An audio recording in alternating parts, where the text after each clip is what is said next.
I'm Queen Andrea, designer, typographer, and muralist, and this is my story. As a teenager growing up in New York City, I was one of just a handful of women doing street art. I just disregarded when people said, "You're a girl, you can't do this." I just kept pushing, doing my thing wherever I could. All of my interest in my art is really built from the city around me. It's because of New York, what it had to offer, that absolutely made me who I am.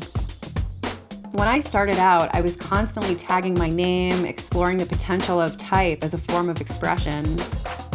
I started pursuing mural commissions and launched a career as a graffiti artist. My current mural project for Citi is to paint the Houston Bowery Wall, a legendary location which is near where I grew up, so this is a really amazing experience for me. Seeing my designs for Citi Bike bicycles is so cool too.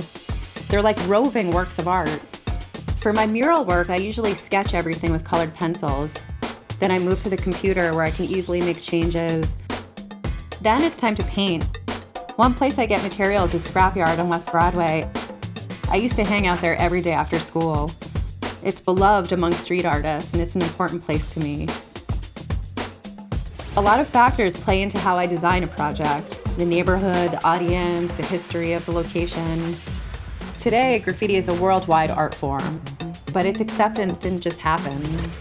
I feel lucky to be one of those pioneers who helped pave the way, who believed in it when it wasn't popular. And I think it's great that it's out there more widely, because I'm not stopping anytime soon. I'm Queen Andrea, and that's my story. Thanks for riding along.